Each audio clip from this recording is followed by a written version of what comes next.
वस्तुओं का आयतन है। ठीक है, चैप्टर का हमारा नाम क्या है, एकदम ध्यान से समझना, मस्त तरीके से मैं बता रहा हूँ। ठोस वस्तुओं का आयतन, ये हमारा चैप्टर का नाम है। ठीक है, इसमें हम बहुत सारी ठोस वस्तुओं को समझेंगे, जैसे कि घन, घनाभ, गोला, शंकु, बेलन, ये सभी चीजों को हम समझेंगे। भाई गोले को हम काट देंगे तब क्या होगा, उसका संपूर्ण पृष्ठ का क्षेत्रफल आयतन। हम शंकु को काट देंगे बीच से तब क्या होगा, मतलब बहुत अच्छे तरीके से इसको समझेंगे। अगर आप इसको यहाँ पर समझ लेते हैं और घर में जाके एक बार इसको और अच्छे से प्रैक्टिस कर लेते हैं तो शायद ही कोई ऐसा सवाल होगा जो आप नहीं बना पाओगे, सारा सवाल बन जाता है। ये गणित को पढ़ने का थोड़ा क्या है, गलत तरीका रहता है जो हम 10वीं में पढ़े रहते हैं, है ना। 10वीं 11वीं 12वीं में जो हम लोग गणित पढ़े रहते हैं कि सवाल हम देखते हैं और सवालों को देख करके हम क्या करते हैं, फिर उसका सॉल्यूशन देख लेते हैं, या टीचर ने जो सवाल हमको बता दिया उसको देख लेते हैं, उसी से रिलेटेड सवाल हम बनाना चालू करते हैं। फॉर एग्जाम्पल के लिए पाइथागोरस थ्योरम हम लोग को बता दिया गया स्कूल में, हमने पाइथागोरस थ्योरम से संबंधित सवालों को पढ़ लिया और वैसे ही सवाल को हम बना रहे हैं। थोड़ा सवाल को घुमा दिया ना तो नहीं बना पाएंगे। तो सबसे अच्छा तरीका क्या है गणित को समझने का, बेस को समझो, एकदम बेसिक चीज को समझो। अभी भी जैसे मैं 10वीं के लोगों को पढ़ाता हूँ, CBSE के कुछ बच्चे आते हैं शाम को, उन लोगों को पढ़ाता हूँ ना, तो केवल मैं मेहनत करता हूँ कि इसमें जब चैप्टर चालू होता है और चैप्टर चालू होने के बाद बहुत सारा थ्योरी जो दिया रहता है, थ्योरी और एग्जाम्पल जो दिया रहता है ना, उसी बस में मेहनत करता हूँ ना। बाकी वो चैप्टर प्रश्नावली क्या दिया है एक भी सवाल में नहीं देखता। वो पूछता है ना सर ये कैसे बनेगा, बताता भी नहीं हूँ उसको। कि वो बता दूंगा ना तो कंफर्टेबल जोन में आ जाएगा ना, वहाँ ठीक सर बता देते हैं, ऐसे नहीं बताऊंगा ना, अरे यार सर कुछ नहीं बताता है यार। वो खुद से बनाने की कोशिश करेगा, एक बार गलत होगा, 2 बार गलत होगा, 5 बार गलत होगा। और 6वें बार में जब बन जाएगा ना तो 6वें बार में उसको बनेगा तो 5 बार का एक्सपीरियंस और 6वें बार की सफलता है ना, उसको अलग लेवल पर लेके जाएगी। और पहली बार में मैं समय बचाने के लिए अगर बता देता उसको तो समय बच जाता वहां पर, लेकिन आगे का तो समय खराब हो जाता। इसलिए मैं बोलता नहीं आता थी मेरे को, मैं जो बताना था बता दिया, खुद से बना ना। भले वो एक दिन में एक ही सवाल, 2 घंटा मेरे पास बैठते हैं, एक दिन में एक ही सवाल बताऊंगा उसको। ये कभी कभी ऐसा होता है एक भी सवाल नहीं बनता है, लेकिन बनाएगा तो खुद जो बेसिक है वो मैं बता दिया। ये सारी चीजें तो बेसिक समझिए। यहाँ पर ठोस वस्तुओं का आयतन हम समझेंगे। ठोस वस्तुओं में वही मैं बताया था, है ना, घन, घनाभ, बेलन, शंकु, गोला, ये सब आएगा। ठीक है, अभी देखिए हम इसका सबसे पहले फॉर्मूला देख लेते हैं। ठोस वस्तुओं का आयतन, यह ठोस वस्तु है ना,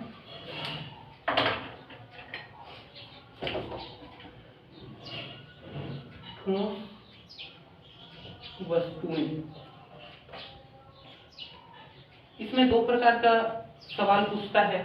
कोई भी डिजाइन दे देगा, है ना, जैसे दे दिया हमारा घन दे दिया है, घनाभ दे दिया या बेलन दे दिया, इसका आयतन बताओ बोलेगा, आयतन, आयतन, या फिर इसका पृष्ठीय क्षेत्रफल बताओ बोलेगा,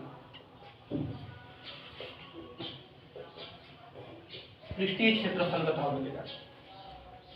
तो किसी किसी का दोनों पृष्ठीय क्षेत्रफल निकलता है, एक वक्र पृष्ठीय क्षेत्रफल, एक संपूर्ण पृष्ठीय क्षेत्रफल, बाकी सबका पृष्ठीय क्षेत्रफल बस निकलता है। जैसे मान लो चाहे घन है, घन लूडो जाता है ना पासा, एक घन है जिसका लंबाई चौड़ाई ऊंचाई सब जगह समान होता है, उसमें कहीं पर घुमावदार क्षेत्र ही नहीं है, कर्व या वक्र वाला। वक्र किसको बोलते हैं, जैसे ये है ना वक्र है, देखो वक्र, जो भी सरफेस घुमावदार होता है उसको हम क्या बोलते हैं, वक्र बोलते हैं।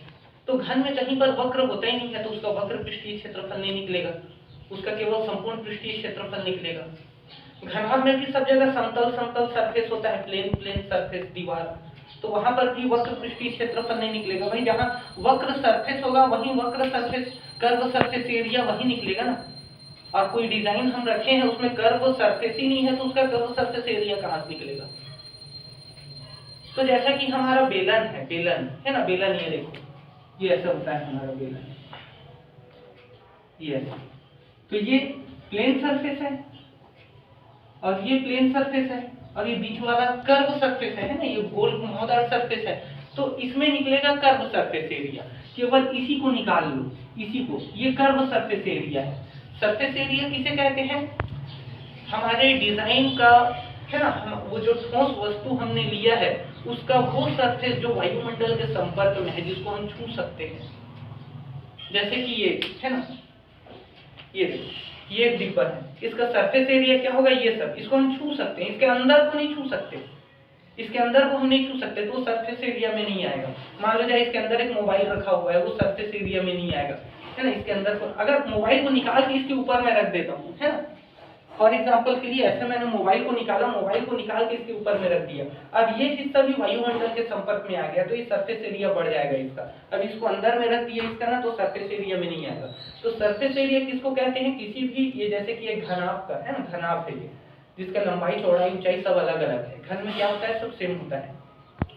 तो घनाभ में या किसी भी डिजाइन का वो सरफेस, वो सतह जो वायुमंडल के संपर्क में होता है, जिसको हम अपने हाथों से छू सकते हैं, वो सरफेस एरिया कहलाता है। सरफेस एरिया दो प्रकार का होता है, एक टोटल सरफेस एरिया, एक कर्व सरफेस एरिया। तो जैसे कि ये देखो, इसमें कहीं पर कर्व है ही नहीं, घुमावदार चीज यहाँ पर कोई है ही नहीं, तो कर्व सरफेस एरिया निकलेगा ही नहीं, एक ही निकलेगा, सरफेस एरिया या टोटल सरफेस एरिया, कुछ भी बोल लो, ठीक है। ये स्थिति है। अभी देखो इसकी हम बात करें, है ना, बेलन की, तो बेलन में ये वाला जो सरफेस है, केवल ये वाला, ये क्या होगा, कर्व सरफेस एरिया। अगर इसी में मैं इसको भी जोड़ देता हूँ, इसका एरिया और इसका एरिया भी जोड़ देता हूँ, तो कर्व सरफेस एरिया और ये समतल वाला, प्लेन वाला सरफेस एरिया, दोनों मिल करके बनता है टोटल सरफेस एरिया। जैसे कि मान लो जाए ये जो है ना हमारा, ये बेलन का जो ये वाला बस है ना, बेलन का वो हिस्सा जो रोटी बेलने के लिए काम आता है ना, नीचे का ये वाला हिस्सा है ना, ये वाला हिस्सा, तो ये क्या कहलाता है, कर्व सरफेस एरिया, क्योंकि ये कर्व है, कर्व घुमावदार है।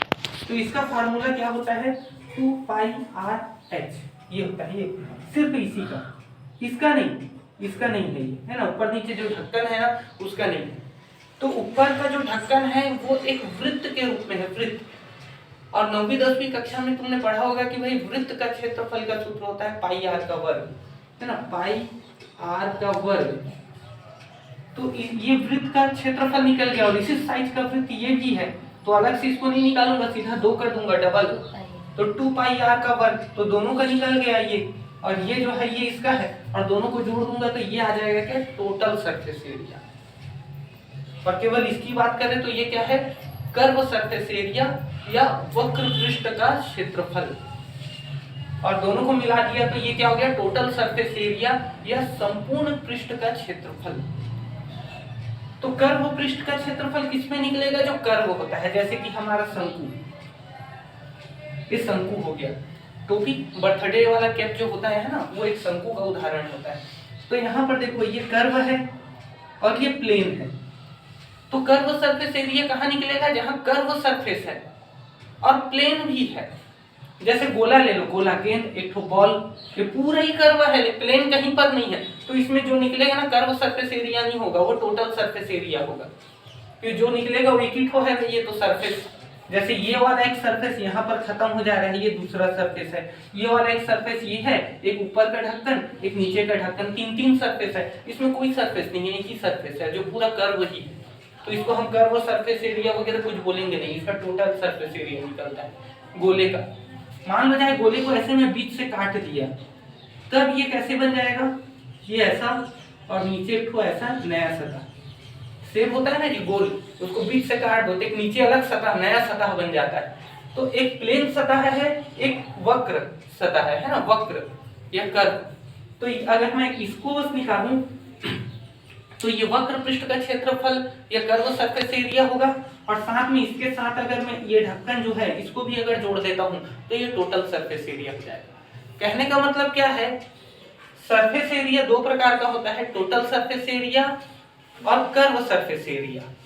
सामान्यतः सभी का टोटल सरफेस एरिया निकलता है, लेकिन ऐसा डायग्राम जैसे हमारा ये है बेलन, शंकु और अर्धगोला, ऐसा डायग्राम जिसमें कर्व सरफेस भी हो और प्लेन सरफेस भी हो, उसमें कर्व सरफेस एरिया भी निकलेगा, और प्लेन सरफेस एरिया को अगर जोड़ देंगे उसमें तो टोटल सरफेस एरिया भी निकलेगा। ये तीन चीज में क्या निकलता है, दो दो ठो सरफेस निकलता है, कर्व सरफेस और टोटल सरफेस, ठीक है, ये स्थिति है। तो किसी भी ठोस वस्तुओं का दो चीज निकाला जाता है, एक आयतन और एक पृष्ठीय क्षेत्रफल। पृष्ठीय क्षेत्रफल भी दो प्रकार का होता है, एक संपूर्ण पृष्ठीय क्षेत्रफल, एक वक्र पृष्ठीय क्षेत्रफल। सबका संपूर्ण पृष्ठीय क्षेत्रफल निकलता है, लेकिन ऐसा डायग्राम जिसमें वक्र सतह है, घुमावदार सतह है, साथ में प्लेन सतह भी है, ऐसे डायग्राम का वक्र पृष्ठीय क्षेत्रफल भी निकलता है। और टोटल तो सबका निकलता है ना, टोटल सबका निकलेगा, सभी डिजाइन का टोटल सरफेस एरिया निकलेगा। लेकिन ऐसा डायग्राम जिसमें प्लेन सरफेस भी है और कर्व सरफेस भी है, उसमें कर्व सरफेस एरिया को अलग से निकालने का भी फार्मूला है। ठीक है, ये जैसे कि मान लो जाइए एक बर्थडे कैप है ना, मान लेते हैं क्या है, एक बर्थडे कैप है। इस बर्थडे कैप में क्या करना है, हमें को पेपर लगाना है, कलर वाला पेपर लगाना है। तो यहाँ पर थोड़ी लगाएंगे, ये वाला हिस्सा नहीं लगाएंगे ना, हम यहीं पर लगाएंगे ये वाले हिस्से। तो कितना पेपर लगेगा, तो इसका कर्व सरफेस एरिया निकालना पड़ेगा, टोटल से काम नहीं चलेगा, कर्व सरफेस एरिया। ठीक है, ये अगर मैं इसको उल्टा कर देता हूँ ना, बर्थडे कैप को मैं ऐसा उल्टा कर देता हूँ, तो इसमें कितना पानी भराएगा, कितना पानी भराएगा, कितना जगह, कितना स्पेस है इसके अंदर। तो इसमें हमको वैल्यू निकालना पड़ेगा, आयतन निकालना पड़ेगा। ठीक है, तो ये आयतन क्या बताता है कि जो हमारा डायग्राम है उसका साइज क्या है ना, वातावरण में वो कितना जगह घेरता है, या उसको हम पानी में डाल दें तो पानी के अंदर वो कितना जगह घेरेगा, ये क्या बताता है, उसका साइज को बताता है। ठीक है, और सरफेस एरिया क्या बताता है, उस डायग्राम का वो सतह जो वायुमंडल के संपर्क में है, तो कितना सारा एरिया उसके वायुमंडल के संपर्क में है ना, ये बताता है। तो ये फार्मूला है। और कोई भी डिजाइन है, चाहे वो घन है, घनाभ है, बेलन है, या शंकु है, या गोला है, कुछ भी है, अगर उसका आयतन निकालने के लिए बोल रहा है तो आयतन का एक ही सूत्र होता है, सबका अलग अलग सूत्र नहीं होता है। हम लोग ऐसे 10वीं में पढ़े रहते हैं, सबका अलग अलग सूत्र हम पढ़े रहते हैं ना, हम एक प्रकार से कंफ्यूज रहते हैं, इसका सूत्र क्या होगा, उसका सूत्र क्या होगा, ये हम लोग कंफ्यूज रहते हैं। ऐसा कुछ नहीं है, सबका एक ही सूत्र है, चाहे वो घन हो, घनाभ हो, बेलन हो, शंकु हो, गोला हो, कुछ भी हो, सबका एक ही सूत्र है आयतन का। और वो सूत्र क्या होता है, आधार का क्षेत्रफल गुणित ऊंचाई, आधार का क्षेत्रफल गुणित ऊंचाई, एक ही सूत्र है सभी के आयतन का। और पृष्ठीय क्षेत्रफल की बात करें तो उसका भी एक ही सूत्र है, पृष्ठीय क्षेत्रफल का भी एक ही सूत्र है, और वो क्या है, आधार का परिमाप गुणित ऊंचाई, सबका एक ही सूत्र है, आधार का क्षेत्रफल गुणित ऊंचाई, आधार का परिमाप गुणित ऊंचाई। क्लियर है? चलिए, है ना, अभी हम इसको प्रूफ करते हैं, थोड़ा सा देखते हैं। सबसे पहला डायग्राम आता है हमारा घन,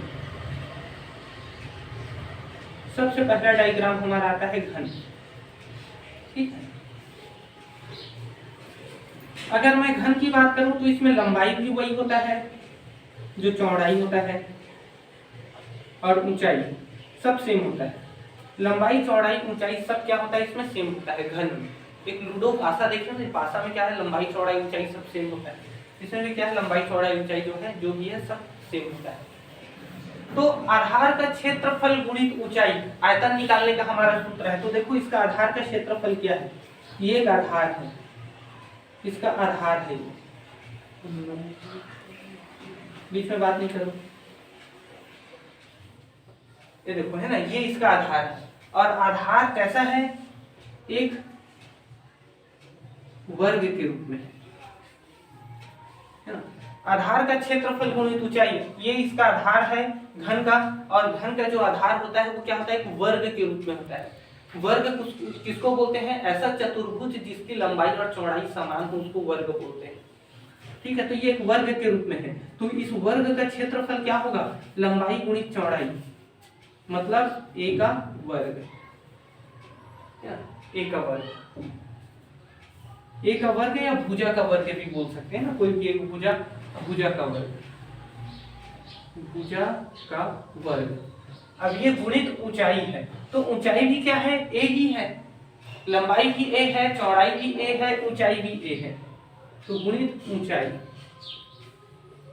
तो ये क्या है, a है, और ऊंचाई भी a है, तो ये हो जाएगा a का त्रिघात।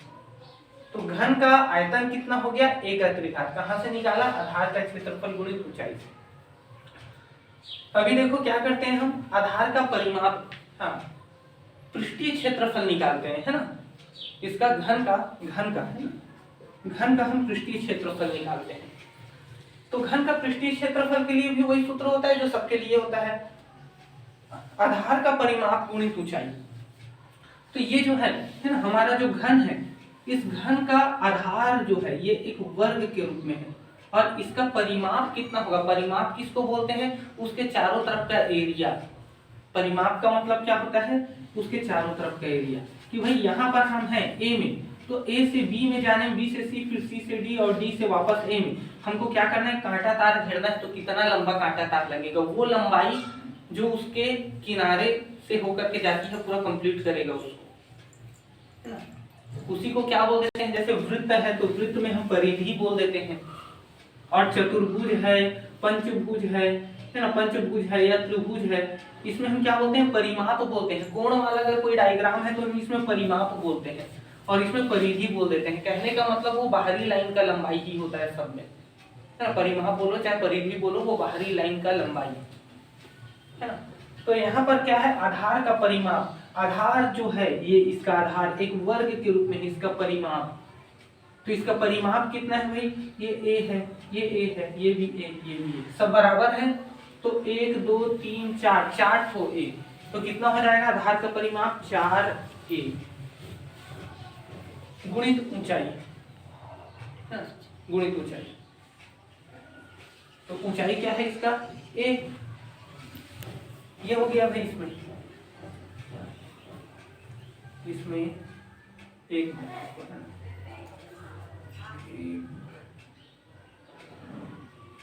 ये 6 हो जाएगा। आधार का परिमाप गुणित ऊंचाई 6a स्क्वायर। ये घनाभ है हमारा, और ये घनाभ का जो आधार है, आधार, इस आधार का क्षेत्रफल, आधार का परिमाप है ना, हमको आधार का परिमाप निकालना है। तो आधार का परिमाप, इसमें पृष्ठीय क्षेत्रफल निकालना है, पृष्ठीय क्षेत्रफल, पृष्ठीय क्षेत्रफल, हाँ सही तो है, वैसे भी बन जाएगा, जैसे मैं बता रहा था ना वैसे भी बन जाएगा। तो ये क्या है, देखो मैं बताया था यहाँ पर 4a स्क्वायर इंटू a। यहाँ तक समझ आया था सबको, ये जो मैं बताया था, ठीक है। क्या है सूत्र हमारा, पृष्ठीय क्षेत्रफल का आधार का परिमाप गुणित ऊंचाई। आधार क्या है, एक वर्ग के रूप में है, और वर्ग का परिमाप क्या होता है, 1 2 3 4, 4 ठो है, चारों को जोड़ देंगे तो 4a, 4a हो गया आधार का परिमाप, है ना। और ऊंचाई, ऊंचाई मतलब ये भी a ही है, ऊंचाई भी हमारा a है, तो क्या हो गया आधार का परिमाप गुणित ऊंचाई, है ना। ये फार्मूला हमारा बन गया। अब इसको मल्टीप्लाई करो, 4a का स्क्वायर, ये क्या हो गया हमारा, घन का पृष्ठीय क्षेत्रफल का सूत्र हो गया। अभी ध्यान देना है ना, यहाँ पर कंप्लीट नहीं हुआ है। देखो सूत्र क्या है, आधार का परिमाप गुणित ऊंचाई। आधार का क्षेत्रफल लिए हैं इसमें, और इसमें आधार का परिमाप लिए हैं। क्षेत्रफल और परिमाप में अंतर क्या है, देखो जैसे कि ये है ना, एक तो रोटी है, तो वो क्या कहलाएगा, क्षेत्रफल, क्योंकि अंदर से भी पूरा भरा हुआ है। और एक तो चूड़ी है, वो क्या कहलाएगा, परिमाप, क्योंकि अंदर से खोखला है, केवल दीवार बस है उसमें, है ना। अब रोटी को हम क्या कर देंगे, मल्टीप्लाई एच कर देंगे, हाइट दे देंगे, तो 1 रोटी 2 रोटी 15 20 25 रोटी ऐसा रखाते जाएगा, और ये एक बेलन जैसी आकृति प्राप्त होगी हमको, जो अंदर से भी भरा हुआ है। अगर चूड़ी को मैं हाइट दे दूंगा, 1 चूड़ी 2 चूड़ी 15 20 25 चूड़ी ऐसा रखते जाऊंगा, तो यहाँ पर भी मेरे को बेलन जैसी आकृति प्राप्त होगी, जो भरा नहीं है, अंदर से खोखला है। तो यहाँ पर देखो, जब हम क्या करते हैं, आधार का परिमाप गुणित ऊंचाई लगाते हैं, तो खोखला रहता है, ऊपर का और नीचे का नहीं रहता शामिल इसमें। तो ऊपर का ढक्कन और नीचे के ढक्कन को अलग से जोड़ना पड़ेगा इसमें। तो ऊपर का जो ढक्कन है वो क्या है, लंबाई गुणित चौड़ाई, इसको जोड़ दो। ये देखो ना, आधार का परिमाप गुणित ऊंचाई फार्मूला लगा करके हमने क्या किया है, इसका पृष्ठीय क्षेत्रफल निकाला है। वो क्या है, वो बस 4 ठो दीवार का है। ऐसे आधार का परिमाप ये जो 4 ठो दीवार था ना, उसी 4 दीवार का है वो। ऊपर का छत अभी लगा नहीं है, छत को नहीं जोड़े हैं, नीचे को नहीं जोड़े हैं, क्योंकि हम केवल किसकी बात कर रहे थे, हम जो है ये आधार का परिमाप केवल ये लाइन को लिया था ना, लाइन को, तो ये लाइन उठेगा तो अपने लाइन से ये अंदर का नहीं लिया था, अंदर तो खोखला ही रहेगा, तो ऊपर में भी तो ढक्कन लगाना पड़ेगा ना, नीचे भी ढक्कन लगाना पड़ेगा यहाँ पर। तो आधार का परिमाप गुणित ऊंचाई, ये जो हमने निकाला ना क्या है, ये चारों तरफ के दीवार का है ना। ऊपर में एक ढक्कन लगाएंगे तो ऊपर क्या है, एक वृत्त, एक वर्ग है, वर्ग, तो उसके लिए भी यही सूत्र होगा, ऊपर का ढक्कन लगा दो, है ना, ऊपर पूरा ऐसा पैक कर देंगे, तो ये क्षेत्रफल एक लगा देंगे, नीचे में एक क्षेत्रफल लगा देंगे, बाकी ये सब का तो निकल गया है, ये सब का निकल गया है।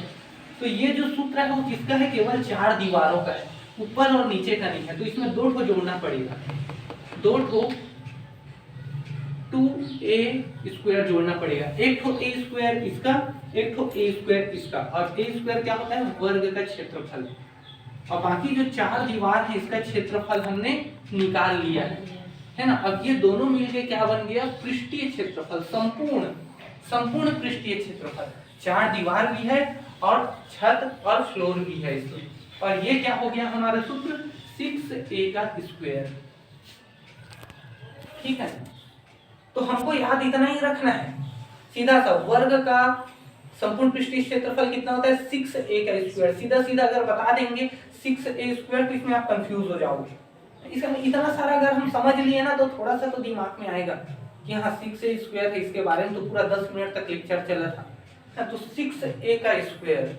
ठीक है, अगर ऐसी अगर हम आगे घनाभ की बात करें, घनाभ ना ध्यान से समझना, अभी देखो अभी हम आते हैं घनाभ में, घनाभ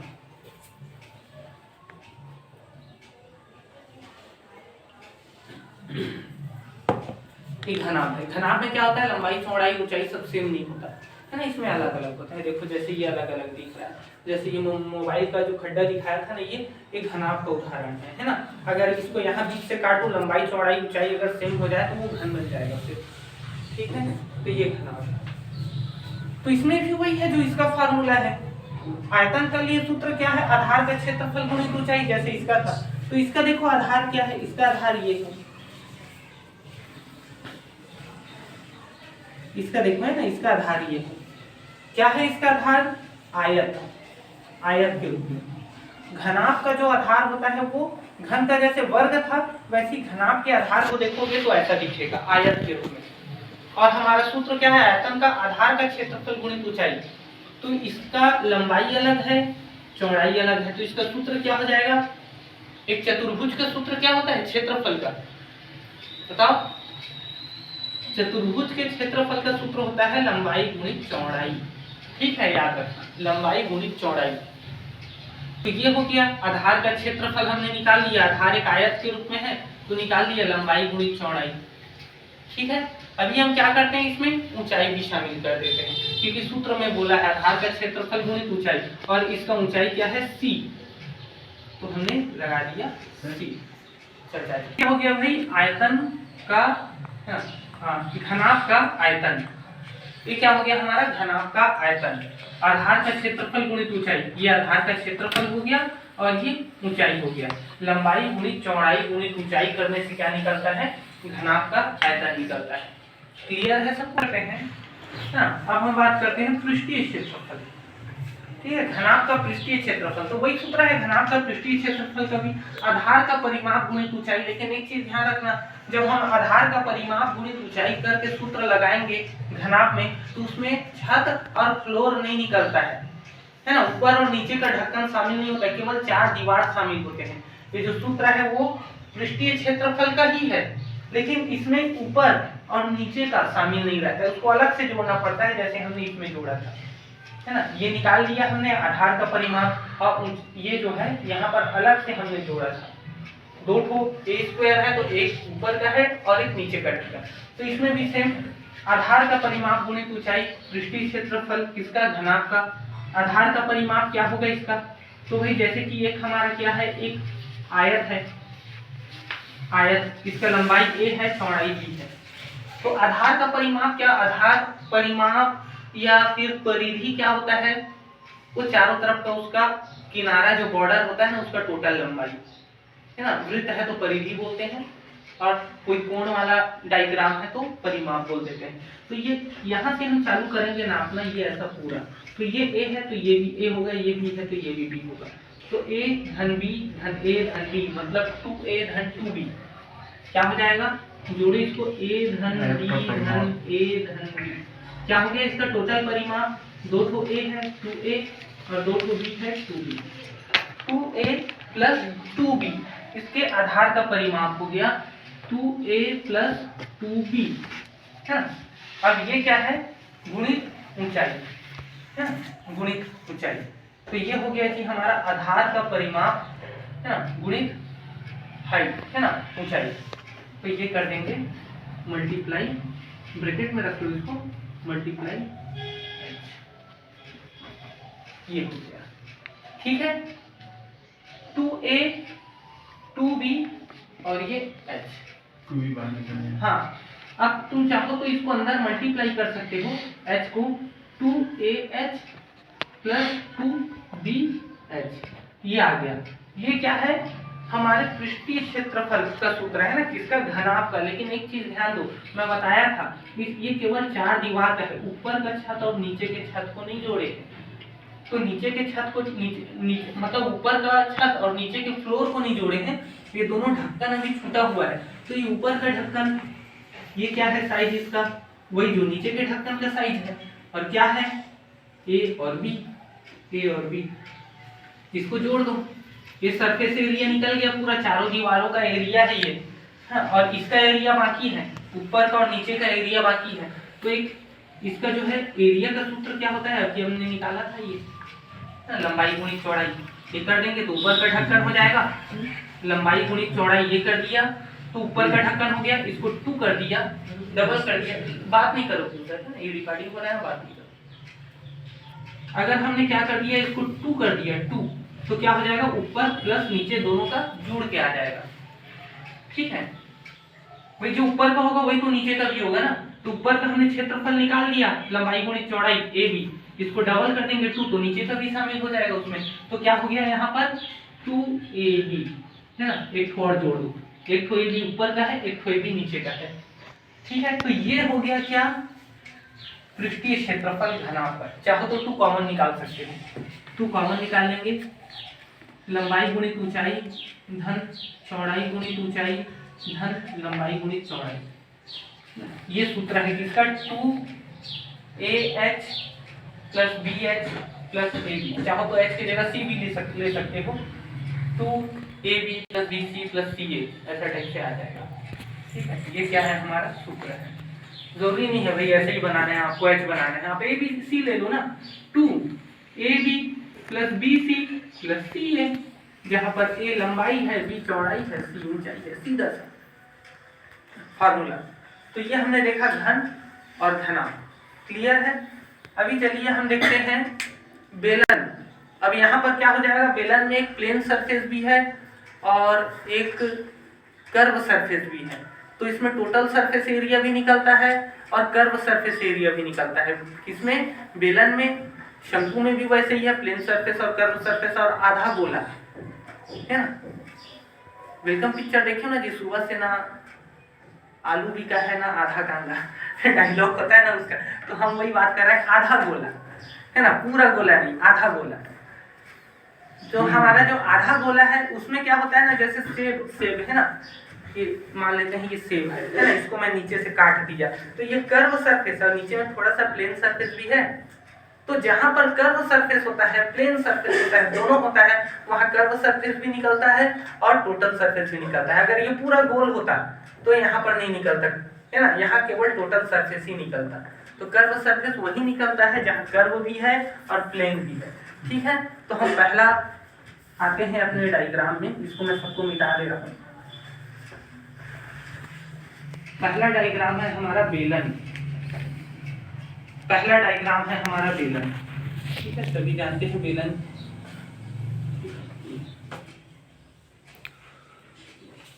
बेलन ये सिलेंडर, ठीक है। इसका हमें निकालना होता है क्या चीज, आयतन और पृष्ठीय क्षेत्रफल। पृष्ठीय क्षेत्रफल इसमें दो प्रकार का निकलेगा, एक संपूर्ण पृष्ठीय क्षेत्रफल भी निकलेगा और एक वक्र पृष्ठीय क्षेत्रफल या कर्व सरफेस एरिया बोलते हैं वो भी निकलेगा इसमें, क्योंकि इसमें कर्व सरफेस भी है और प्लेन सरफेस भी है। केवल कर्व का निकालेंगे तो कर्व सरफेस एरिया बोलेंगे और प्लेन को भी उसमें शामिल कर देंगे तो टोटल सरफेस हो जाएगा फिर संपूर्ण पृष्ठीय क्षेत्रफल। तो चलिए सबसे पहले हम इसका आयतन निकालते हैं। तो आयतन का सूत्र वही है जो सबका होता है, आधार का क्षेत्रफल गुणित ऊंचाई। तो इसका जो आधार है, बेलन का जो आधार होता है एक वृत्त के रूप में होता है और वृत्त का क्षेत्रफल क्या होता है, pi r square. Pi r square वृत्त का क्षेत्रफल क्या होता है हमारा, पाई आर स्क्वायर गुणित ऊंचाई। तो इसका ऊंचाई क्या है, हाइट जो भी है ना, ऊंचाई। तो क्या सूत्र हो गया हमारे बेलन का, pi r square h. Pi r square h क्या हो गया, हमारे बेलन का सूत्र हो गया। वही फार्मूला है जो सबका होता है और फार्मूला क्या है, आधार का क्षेत्रफल गुणित ऊंचाई। क्लियर है। अभी हम बात करते हैं पृष्ठीय क्षेत्रफल की। तो देखो जैसे कि मैं बताया था, पृष्ठीय क्षेत्रफल किसको बोलते हैं, बाहर बाहर का बस सतह, अंदर से कोई मतलब नहीं है। तो देखो आयतन में क्या होता है, अंदर का भी शामिल होता है बाहर का भी। तो यहाँ पर जैसे कि मैं एक रोटी लिया हूँ है ना, अगर मेरे को बेलन का आयतन निकालना है तो मैं नीचे में तो रोटी लूंगा, रोटी जो अंदर से भी पूरा भरा है, इसके ऊपर एक रोटी रखूंगा, 2 रोटी, 10 रोटी, 15 रोटी रखूंगा। 15 रोटी रख दिया तो 15 क्या हो गया, इसका हाइट हो गया। तो एक रोटी का क्षेत्रफल निकालूंगा मैं और कितना ठो रोटी रखा हूं इससे मैं मल्टीप्लाई कर दूंगा, ये निकल जाएगा क्या मेरा आयतन। अगर मेरे को क्षेत्रफल निकालना है, पृष्ठीय क्षेत्रफल, तो फिर मैं रोटी नहीं लूंगा, फिर मैं चूड़ी लूंगा, चूड़ी जो अंदर से खोखला होता है। फिर एक चूड़ी रखूंगा, उसके ऊपर एक चूड़ी, 10, 15, 20, 25 चूड़ी ऐसे रखते जाऊंगा। तो केवल बाहर का सतह बनेगा, अंदर से वो खोखला होगा। तो चूड़ी का क्षेत्रफल नहीं निकलता है, चूड़ी का लंबाई निकलता है, लंबाई, जिसको हम क्या बोलते हैं, परिधि, है ना। तो यहाँ पर क्या होता है, आधार का परिमाप गुणित ऊंचाई। हम यहाँ पर आधार का क्षेत्रफल यूज नहीं करेंगे, आधार का परिमाप करेंगे। और ये जो हमारा बेलन है, बेलन का जो आधार होता है एक वृत्त के रूप में होता है और वृत्त का जो परिमाप है ना, चतुर्भुज व त्रिभुज है तो उसमें परिमाप बोलते हैं, गोला है, वृत्त है तो उसमें परिमाप को परिधि बोला जाता है। तो आधार का परिमाप 2 पाई आर है ना, जैसे सबका सूत्र है आधार का परिमाप 2 पाई आर इंटू एच। ये हो गया क्या, आधार का परिमाप गुणित ऊंचाई, पृष्ठीय क्षेत्रफल किसका, इसका। लेकिन जैसा कि मैं बताया था, इसमें नीचे का ढक्कन और ऊपर का ढक्कन शामिल नहीं है, तो ये क्या कहलाएगा, वक्र पृष्ठीय क्षेत्रफल। अभी टोटल नहीं निकला है, अभी ना टोटल सरफेस एरिया नहीं निकला है, अभी ये क्या है, ऊपर और नीचे के ढक्कन को जोड़ना पड़ेगा। तो ऊपर का ढक्कन का सूत्र क्या है, पाई आर स्क्वायर, और नीचे के ढक्कन का सूत्र क्या है, पाई आर स्क्वायर। तो इसमें 2 ठो पाई आर स्क्वायर जोड़ देंगे तो 2 pi r square, 2 pi r square. अब ये हो गया टोटल सरफेस एरिया, संपूर्ण पृष्ठीय क्षेत्रफल। अब दोनों जगह 2 पाई आर कॉमन दिख रहा है, यहाँ से 2 पाई आर निकालूंगा तो यहाँ पर h बचेगा, प्लस यहाँ से 2 पाई आर कॉमन निकालूंगा तो r 2 को है, 1 को r बचेगा। तो ये सूत्र हो गया किसका, चाहो तो इससे भी बना सकते हो, चाहो तो इससे भी। 2 pi are h plus r, ये फार्मूला है बेलन का संपूर्ण पृष्ठीय क्षेत्रफल। ठीक है। अभी हम बात करते हैं शंकु पर। अभी हम बात करते हैं शंकु, जिसको अंग्रेजी में कोन भी बोलते हैं। कोन का आयतन हमें निकालना है, तो कोन के आयतन के लिए फार्मूला क्या होता है, तो वही फार्मूला होगा जो सबका होता है, आधार का क्षेत्रफल गुणित ऊंचाई। तो भाई इसका आधार क्या है, इसका आधार, तो इसका आधार है एक वृत्त और वृत्त का सूत्र होता है 2 पाई आर स्क्वायर। वृत्त का क्षेत्रफल क्या होता है, पाई आर स्क्वायर। तो आयतन हमें निकालना है शंकु का, तो आधार का क्षेत्रफल गुणित ऊंचाई। तो आधार का क्षेत्रफल है पाई आर स्क्वायर और गुणित ऊंचाई में हो जाएगा h। ये निकल गया किसका, शंकु का। लेकिन एक चीज ध्यान दो, ये तो बेलन का है, ये तो बेलन का सूत्र है। शंकु का और बेलन का सेम थोड़ी होगा, शंकु देखो कटा हुआ है किनारे से और ये बेलन बराबर बराबर है, बेलन बड़ा होता है। तो कितना बड़ा होता है, ध्यान दो कितना बड़ा होता है, ये बेलन है मान लेते हैं ना, ये बेलन है, ये बेलन है, ठीक है, ध्यान देना, ये बेलन है। इस बेलन में शंकु बना लो, तो 1 2 3, एक बेलन के अंदर 3 शंकु फिट हो सकता है। एक बेलन के अंदर 3 ठो शंकु फिट हो रहा है। अगर मैं इसको बेलन के सूत्र को 3 से भाग दे दूं तो शंकु का सूत्र बन जाएगा। तो ये बेलन का सूत्र है, इसको मैं 3 से भाग दे देता हूं, ये बन गया शंकु का सूत्र। तो 1/3 पाई आर स्क्वायर एच, एक इसका फार्मूला हो गया हमारे शंकु का, है ना। फार्मूला बुक में ऐसे टाइप से लिखा रहता है 1/3 पाई आर स्क्वायर एच, मतलब वही है। ठीक है, ये हो गया क्या हमारा शंकु का फार्मूला। ठीक है, आयतन का। अगर यहीं पर बोलता है पृष्ठीय क्षेत्रफल निकालिए, शंकु का पृष्ठीय क्षेत्रफल निकालिए, तो शंकु का पृष्ठीय क्षेत्रफल का सूत्र क्या होता है, ऐसा ही होता है ये भी, लेकिन उसमें एच इस्तेमाल नहीं होता, हाइट इस्तेमाल नहीं होता, लिसेंट हाइट इस्तेमाल होता है। लिसेंट हाइट, लिसेंट हाइट ये तिर्यक लंबाई जो है इसको लिसेंट हाइट बोलते हैं।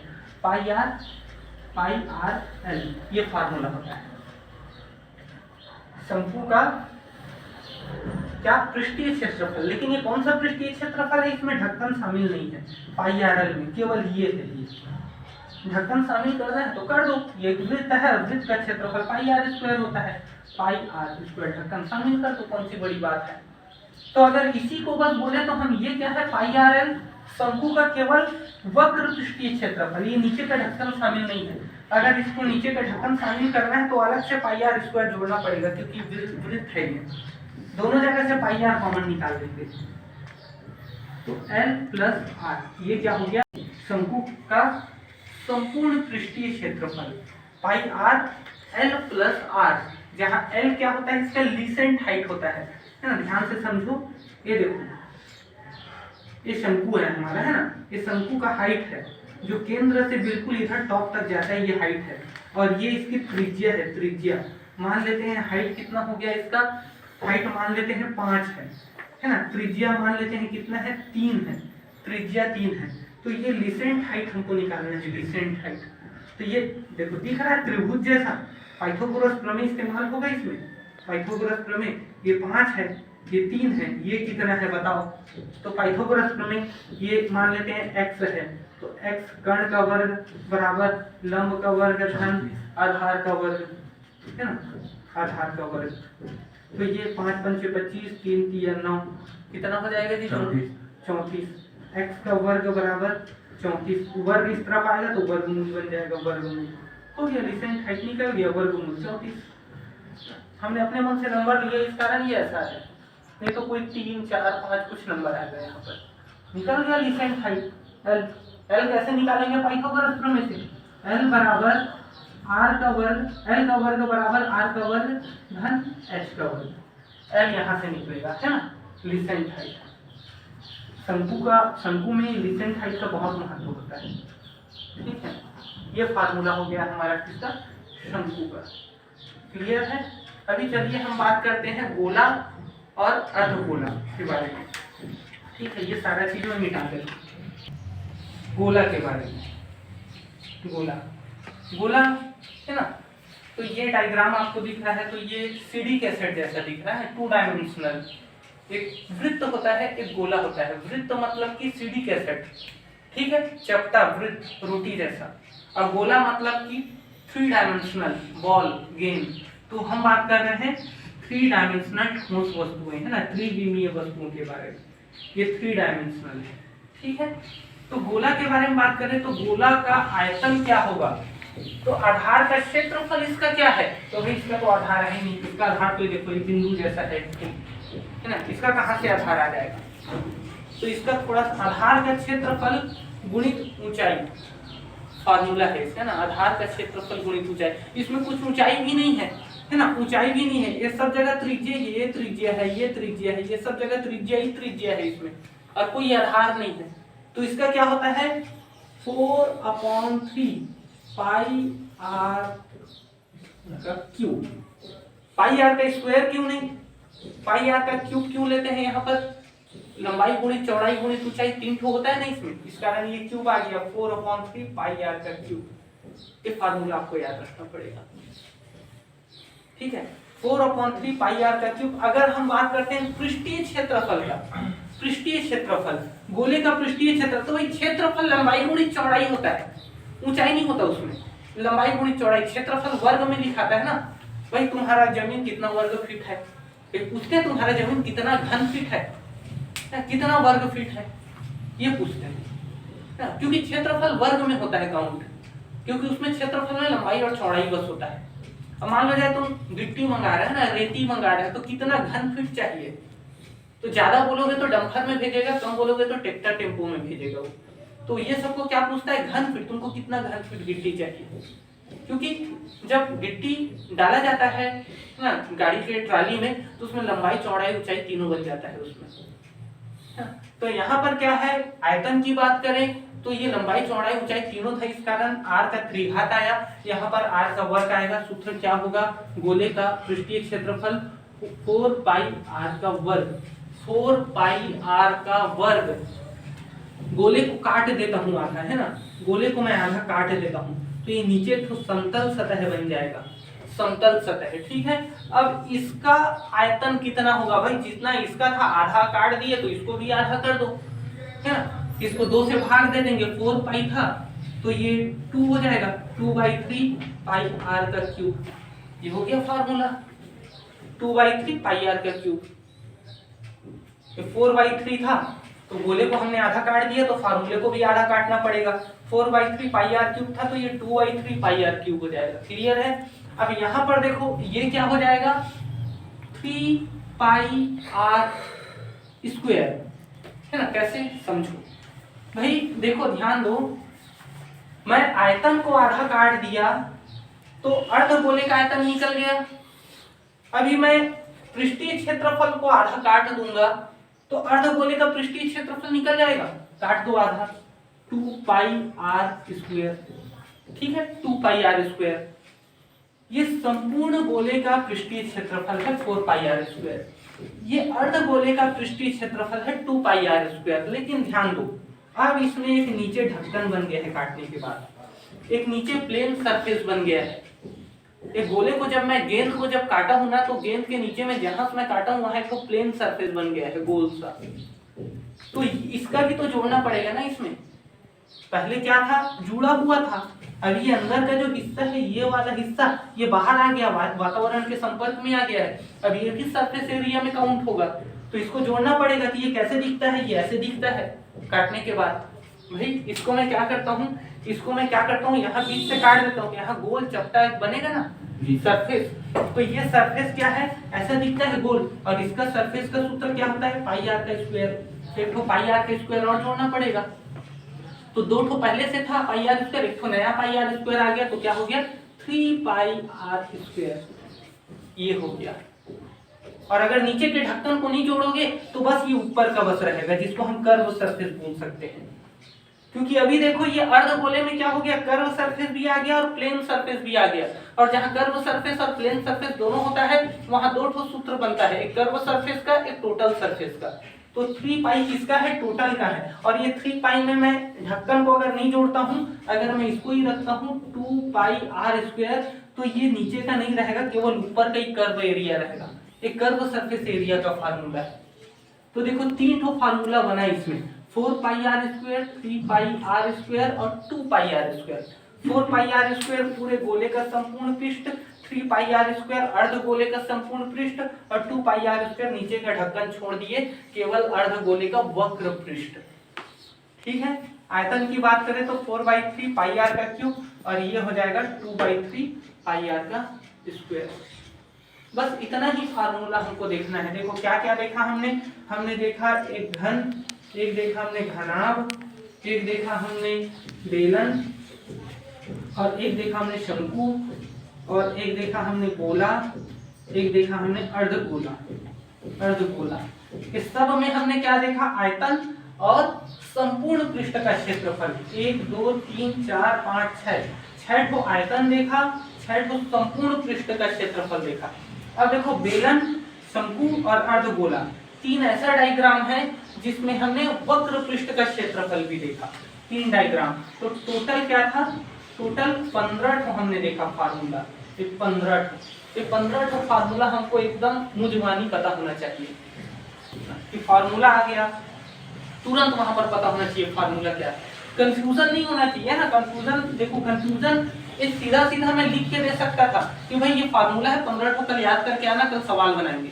इतना लंबा चौड़ा क्लास लेने का मतलब मेरा क्या है कि भाई वो छोटा सा फार्मूला है, जब उसको इतना डिटेल से समझोगे तो थोड़ा सा तो हिंट आएगा दिमाग में, नहीं यार 4 पाई आर स्क्वायर आयतन नहीं होगा क्योंकि स्क्वायर लगा है, स्क्वायर आयतन नहीं होता है, क्षेत्रफल होता है ना, क्यूब घन होता है आयतन, इसमें कंफ्यूजन नहीं होगा तुमको। इस कारण क्लास पूरा मेरा 1.5 घंटे का क्लास लेने के पीछे यही रीजन है। ठीक है, चलिए।